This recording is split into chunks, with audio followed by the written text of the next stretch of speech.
Hello my dear students, welcome to the class of mathematics by Maninder Singh Sidhu and आज sets chapter की third class है. इस class में we are about to study union, intersection, subtraction of sets.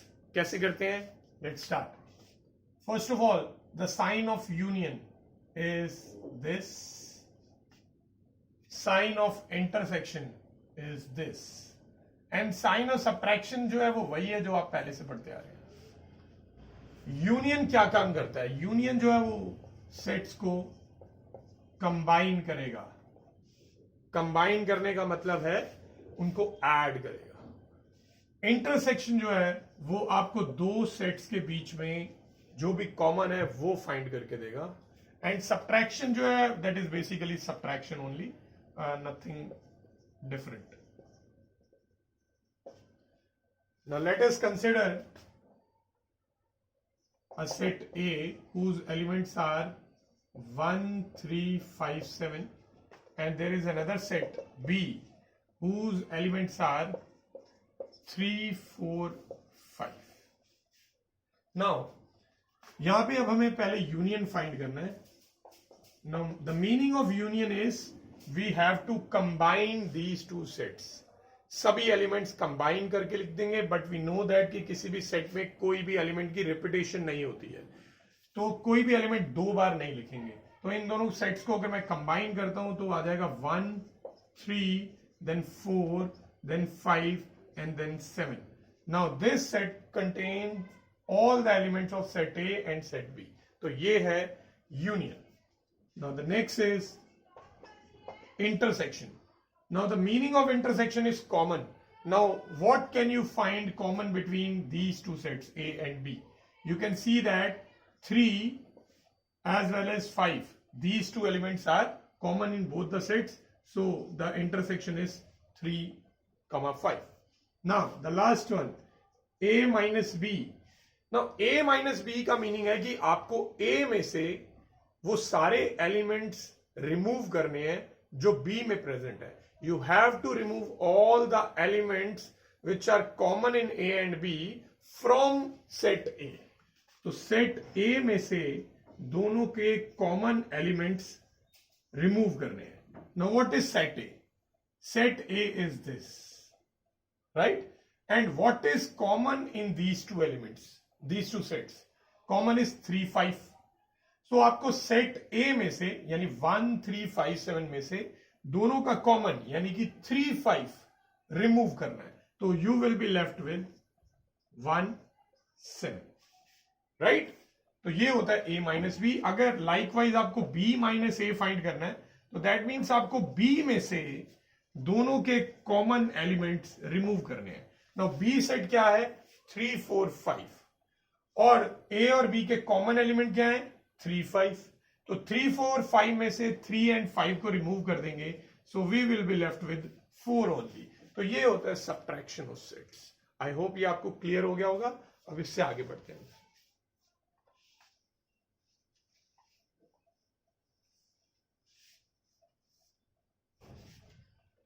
Now next is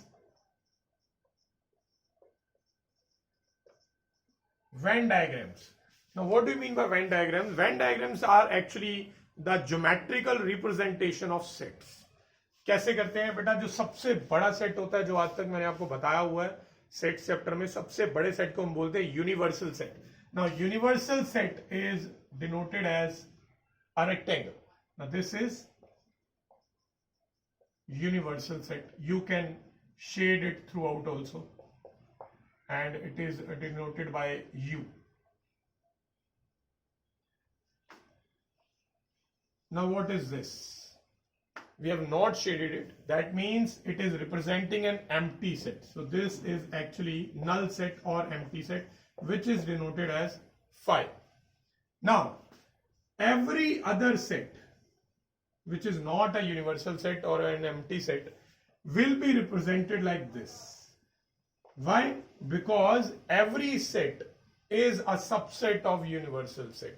तो सबके subset जो होंगे वो यूनिवर्सल सेट का ही पार्ट है, यूनिवर्सल सेट का ही पार्ट है. तो इसका नेम कुछ भी हो सकता है. Late it B set A. Now if this is set A, and this is also set A, then the portion of the universal set which is not included in set A, जो A में नहीं है, A को छोड़ के बाकी का सारा पोर्शन जो होता है यूनिवर्सल सेट का, उसे हम बोलते हैं A complement, which is denoted as A dash. Next, this is set A, this is set B, and this portion is actually the combination of these two sets. तो हमने A and B को combine किया है, that means this is A union B. Next, this is set A, this is set B. Then this portion is actually the common portion between these two sets. So this will be called A intersection B. Next, this is A and this is B, and this portion. Now this portion is that portion of set A which is not included in B, right? तो इसमें actual में हमने A में से दोनों का common portion remove किया है और वो होता है सब्ट्रैक्शन ऑफ सेट्स, और ये है A माइनस B. तो वो आपको क्लियर हो गया होगा. इसी तरह अगर मैं इसको वाइट ही रहने दूं एंड B के इस पोर्शन को शेड करूंगा, that will become B minus A. Now अब हम आगे चलेंगे. This is set A, this is set B, then this portion, ये क्या बोलेंगे आप? देखिए, जो पोर्शन मैंने शेड नहीं किया है उस पोर्शन को हम A यूनियन B बोलते हैं. तो we have excluded A union B, so that means इसको A यूनियन B का कॉम्प्लीमेंट बोलेंगे, right?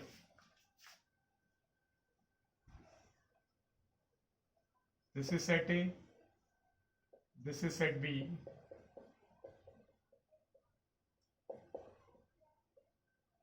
now this portion.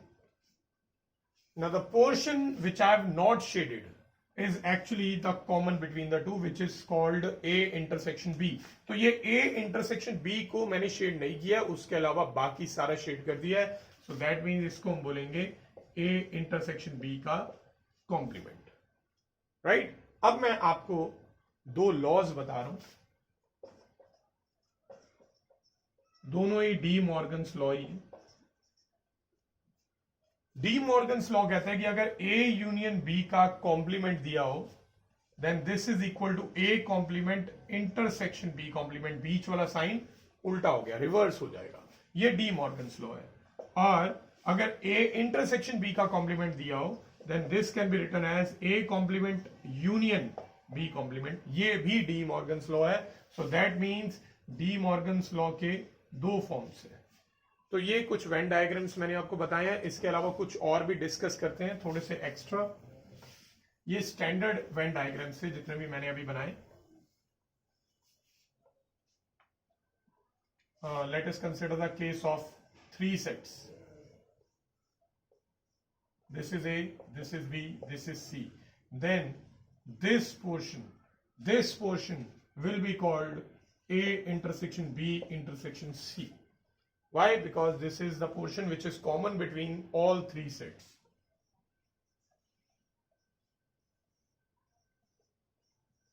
This is A, this is B, this is C. Then this portion will be called A union B union C.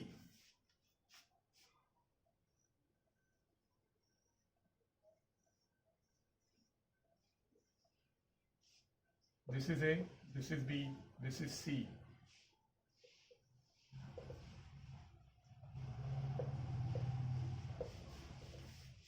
Now this portion, इस portion को क्या बोलेंगे? देखिए, ये जो portion है वो A एंड B का कंबाइंड पोर्शन है. तो that means certainly A union B तो है ही है, बट ये पूरा A यूनियन B नहीं है. A यूनियन B में से कुछ पार्ट रिमूव किया गया है, और वो पार्ट जो रिमूव किया है वो C का पार्ट है. सो दैट मीन्स हमें इसमें से C को सब्ट्रैक्ट करना पड़ेगा. इसको हम ऐसे भी लिख सकते हैं, A union B intersection C complement, ऐसे भी लिखा जा सकता है. तो आई होप आपको ये समझ आ रहा होगा।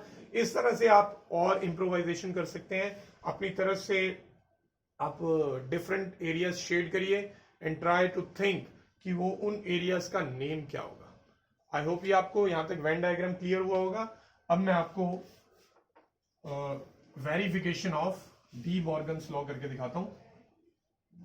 देखिए एक यूनिवर्सल सेट है 1 2 3 4 5 6 and there is set A which is 1 3 5, there is set B which is 2 3 4, right? So I need to verify that A union B का complement will be equal to A complement intersection B complement. So let us do that. सबसे पहले A union B, A union B अगर आप करते हैं तो इन दोनों को कंबाइन करना होगा। Combining these two will become 1 2 3 4 5, right? इन दोनों को कंबाइन करेंगे तो 1 2 3 4 5 आ जाएगा। अब ये बताएंगे कि A यूनियन B का कॉम्प्लीमेंट क्या आएगा। नाउ कॉम्प्लीमेंट कैसे निकाला जाता है अभी मैंने आपको बताया था। अगर ये सेट A है तो A को छोड़ के बाकी का सारा पोर्शन जो यूनिवर्सल सेट में बच जाता है उसे हम बोलते हैं A कॉम्प्लीमेंट। सेम उसी तरह हमें यूनिवर्सल सेट में से जिसका कॉम्प्लीमेंट निकालना है यानी A यूनियन B को रिमूव करना पड़ेगा। Now what is universal set? 1 2 3 4 5 6, ये 6 एलिमेंट जो है they are comprising universal set. तो इस यूनिवर्सल सेट में से A यूनियन B यानी 1 2 3 4 5 को मैं रिमूव कर दूंगा। 1 2 3 4 5 6 में से 1 2 3 4 5 को रिमूव कर दूंगा। We will be left with 6 only. So that means A union B का कॉम्प्लीमेंट आ गया है 6। Let it be equation number 1। अब इसी तरह जो RHS है उसमें मुझे A कॉम्प्लीमेंट चाहिए। A कॉम्प्लीमेंट निकालने के लिए हमें यूनिवर्सल सेट में से A के एलिमेंट्स को हटाना पड़ेगा। यूनिवर्सल सेट है 1 2 3 4 5 6, उसमें से A के एलिमेंट यानी 1 3 5 को अगर मैं रिमूव करता हूं so we will be left with 2 4 6। ये A कॉम्प्लीमेंट आ गया। Next we want B complement which will be universal set minus B। Universal set में से 1 2 3 4 5 6 में से 2 3 4 अगर मैं रिमूव कर देता हूं so we will be left with 1 5 6। अब मेरे पास A complement and B complement आ चुका है। मुझे A complement and B complement का इंटरसेक्शन चाहिए। A complement intersection B complement. Intersection का मीनिंग होता है दोनों में कॉमन। ये रहा A कॉम्प्लीमेंट, ये रहा B कॉम्प्लीमेंट, दोनों में कॉमन क्या है 6। सो दैट मीन्स इसकी वैल्यू 6 आ जाएगी। Now from equations 1 and 2 we can clearly see that A union B complement की वैल्यू भी set of 6 आया and A complement intersection B complement का भी आंसर सेम आया। so that means A union B का complement जो है that is equal to A complement intersection B complement। तो इस तरह से वेरिफिकेशन हो गई। अब सेम वेरिफिकेशन जो अदर लॉ है डी मॉर्गन्स लॉ की दूसरी फॉर्म उसमें भी कर सकते हैं। आई होप आपको ये टॉपिक क्लियर हो गया होगा। Keep practising and thanks for watching.